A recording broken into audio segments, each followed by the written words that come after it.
Hey everybody, and Hey. welcome back to Sunday Fun Day videos. We are already on week three Dale Earnhardt. of August, which is crazy. But remember, the first weekend we had virtual VBS, which was an amazing turnout for how many of you guys joined us with our premiere videos. And then we wanted to spend last weekend for anybody that needed to catch up or start VBS then. But if you still haven't, you still can participate in virtual VBS. Do it. We are going to leave the extra craft bags out on our the side door on Church Street at our church, Urbana United Methodist Church. We're going to leave them out for one more full week. And then other than that, we're going to pack them up because they're just going to be clutter at that point. So if you still want to go grab a bag, if you still want to do VBS, all you have to go to is our Facebook page, and the links are on there, or YouTube. So you can do that anytime.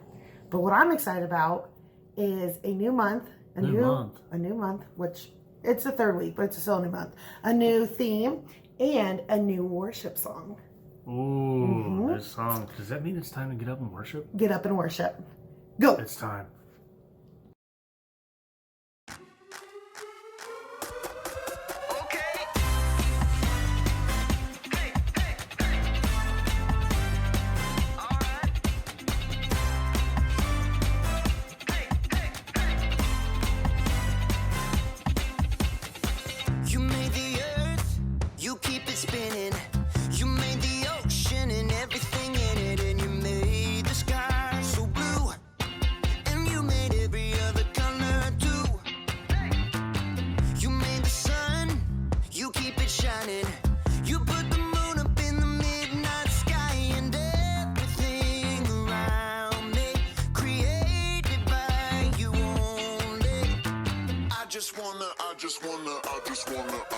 I just wanna thank you 'cause everything you made is so beautiful. Every single star and every beat of my heart, and it's beautiful. You made my feet, you made my hands, you made me sing and you made me dance, 'cause your love is all around me, and your love is so astounding. I just wanna thank you 'cause everything you made is so beautiful. Every single star and every beat of my heart, and it's beautiful. Here we go, break it down now. Everything you created with your imagination is wonderful and good. Wonderful and good. You're my inspiration beyond all explanation. You're wonderful and good. You're wonderful and good. Everything you created with your imagination is wonderful and good. Wonderful and good. You're my inspiration beyond all explanation. You're wonderful and good. You're wonderful and good. I just wanna thank you 'cause everything you made is so beautiful.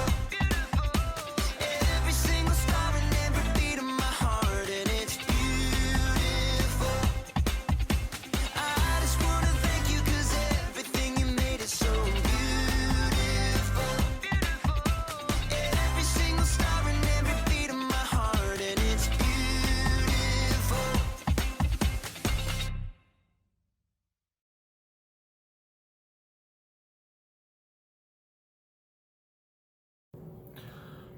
That song was so great. I loved it. Yeah, that's good. That was a pretty good one. That was fun. That's a pretty good one. But I wonder who we're gonna see this week. I don't know. Who's our friend gonna be? Who do you guys think? Let's go find out. Let's find out.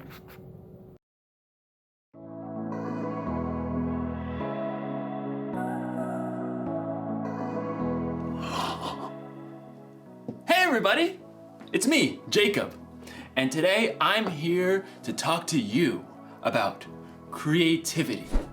Creativity is imagining what you could do because you were made in God's image. There are so many different artistic ways to be creative, and today I hope to demonstrate just how creative I am in the culinary arts. Now you might be thinking, oh, hey Jacob, what are the culinary arts? And that's totally okay because I had to look it up too. I had no idea. So allow me to elucidate. I had to look that word up too. Okay. Basically, it's this. I'm making chocolate. Yes! Ugh. You see, I started thinking, I know I'm creative because I was created in the image of God. But what if drawing and sculpting and, art stuff isn't my thing? What if chocolate making was my thing, my purpose? And time for the last thing, the cocoa powder.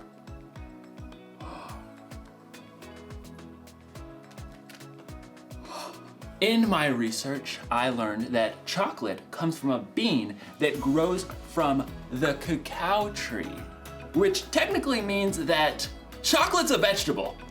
True story. Oh, this looks so good. Bon appetit. That is so good.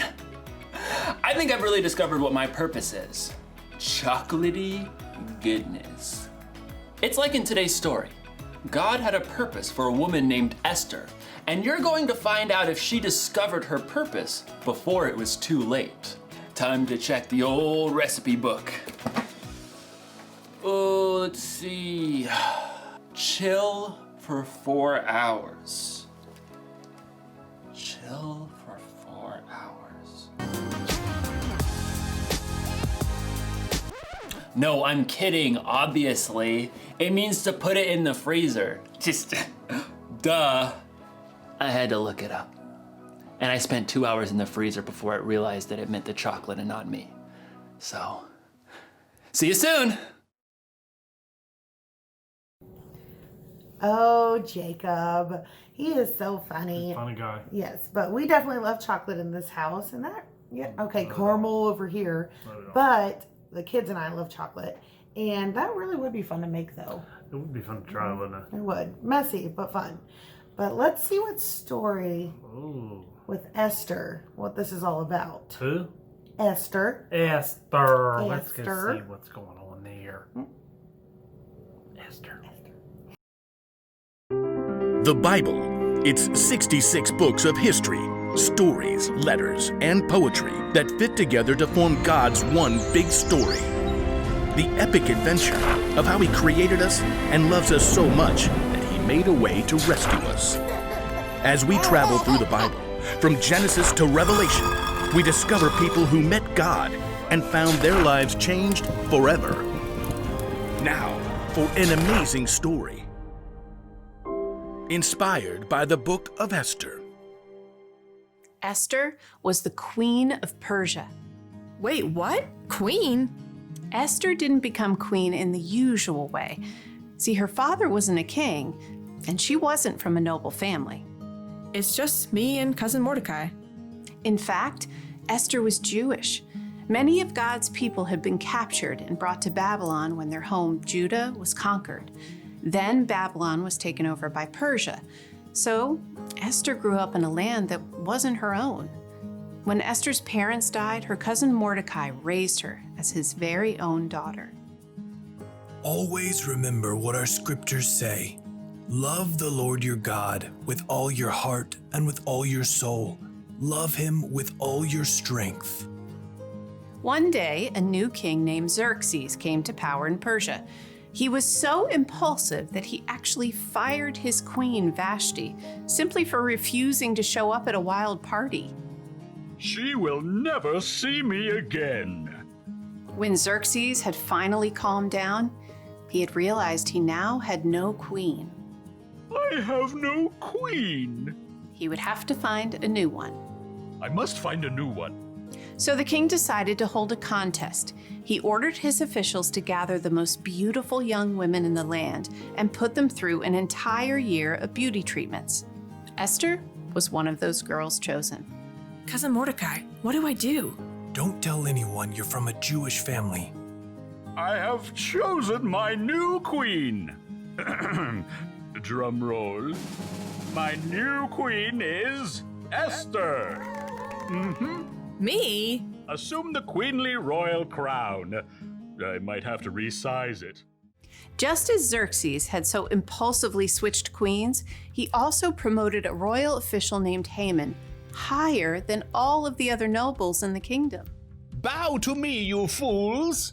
Haman was delighted when all of the officials outside the palace bowed low before him. When he discovered that Mordecai refused to bow, he was enraged. You have to bow. Somebody make him bow. Haman was so angry. He made a plan to destroy not only Mordecai, but all the Jews in the land. He laid it out for the king. Your Majesty, these Jews live differently than everyone else. They don't obey your laws. Fiddlesticks! That's just wrong. Precisely. Give the order to destroy them. Consider it done. Xerxes agreed to the terrible decree.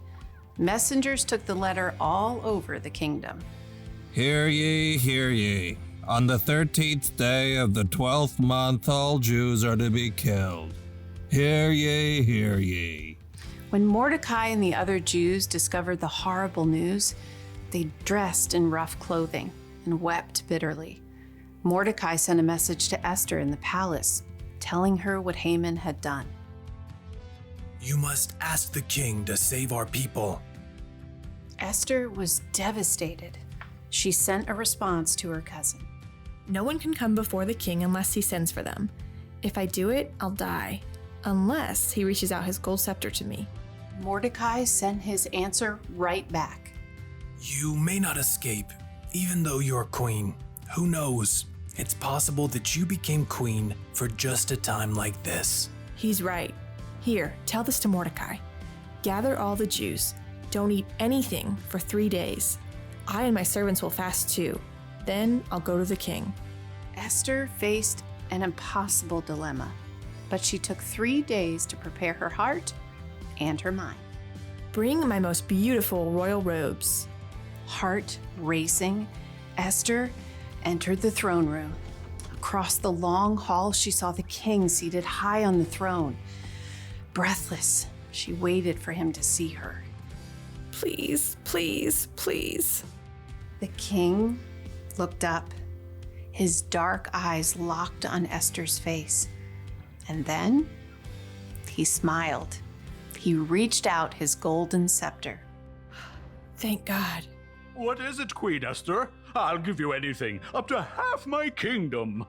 Esther could have made her request right away, but she knew she would have a better chance if she made the king curious. King Xerxes, if it pleases you, come to a feast I prepared today. Oh, and bring Haman. Consider it done. Esther created an elaborate feast for the king and his number 2 official. Look at me, you peasants, invited to the queen's banquet. At the meal, King Xerxes once again tried to discover what Esther wanted. I'll give you anything, up to half my kingdom. Once again, Esther held her ground and waited for the perfect moment. I'd like you and Haman to come to another feast tomorrow. Then I'll answer your question. The king agreed, and Haman spent the whole evening bragging to all of his friends. You guys, the queen thinks I am the bomb. But the second feast was a different story. As before, Esther prepared an incredible meal. Both Haman and the king were quick to dig in. What do you want me to do for you? I'll give you up to half my kingdom. Esther took a deep breath. Something told her this was the right moment. Your Majesty, let me live. Please spare my people. We have been sold to be destroyed. Haman paled and choked on his fillet, but the king's face flushed red with rage. Who is the man who has dared to do such a thing? Esther turned her gaze on Haman. Haman is the one. In a panic, Haman threw himself at the queen. Totally didn't mean it. Please, please, please let me live. You dare attack the queen? Take him away.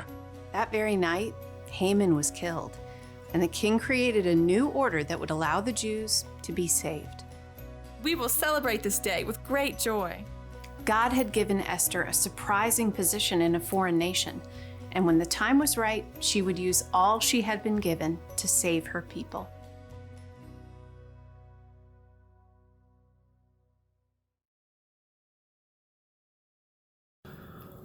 Oh, Esther. What a great story about, finding our purpose in our lives. Esther was so brave, and she was also so smart to be patient and wait on God's timing. A lot of times we rush.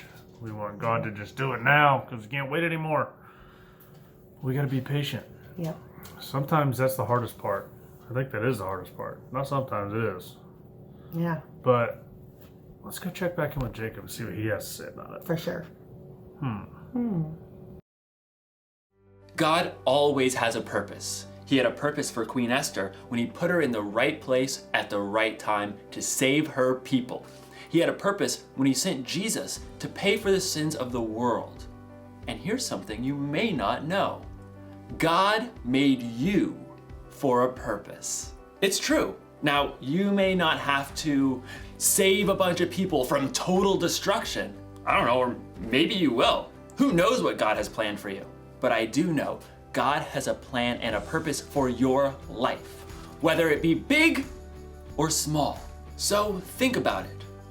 What's your purpose?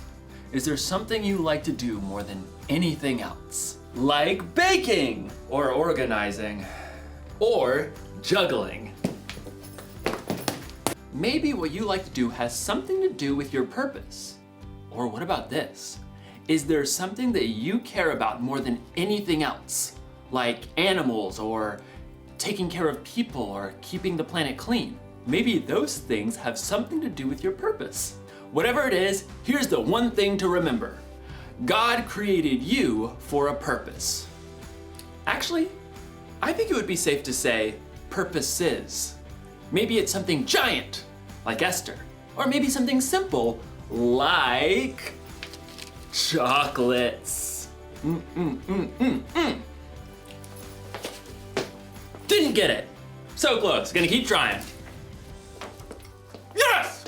Purpose!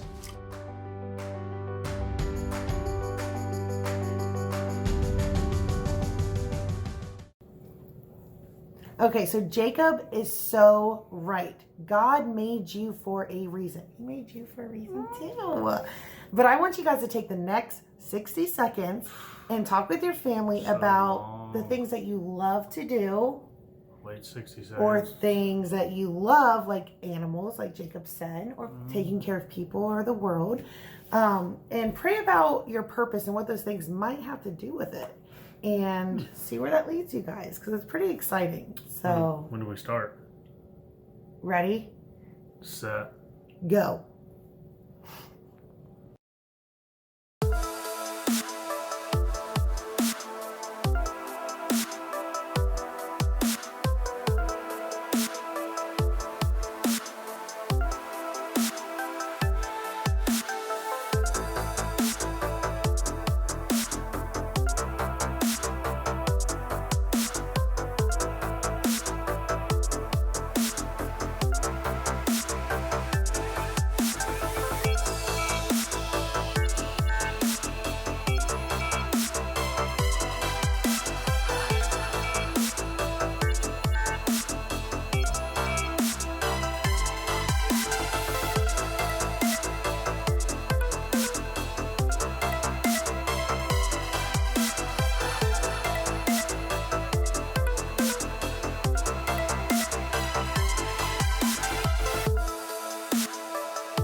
Huh. So I think this lesson was so. Do I got anything in there? No, I don't know what you're scratching out of there. So this message was so. God made me. He created me to have a beard. Okay. You're being creative with your beard. Yes. Good. Scratchies. Gross. But this lesson was so amazing because it reminded us of how special we are to God. Each individual person out there. Molly's not any more special than me, even though she always thinks she is, but she's not. Okay. Okay. But not only did he take time to create us and all the little beard hairs on my face, but he also planned a purpose for our lives. Okay, he didn't just create you and say, okay, go ahead, see you later, bye. He had a whole plan for your life. Yeah. And your plan was to marry me? Oh, gross. Beautiful. Mushy stuff. Beautiful. But here's what I It is want you guys to true. do this week. So I want you guys to get creative. I want you guys to do something creative. Whether it's make something or... Artsy or baking, like, well, I guess that wasn't baking. Culinary arts, like Jacob said. Yeah. But... do something creative, and we want to see it. Post it on the page or a video of you doing something creative. That would be awesome. Do something, tag us in it, or send it to us. That's what I want you guys to do this week. So have some fun with that. And we will see you guys next week. Next week. For week 4. Of creativity with our friend Jacob. Jacob. All right, guys. Love you. Bye. Love you. Bye.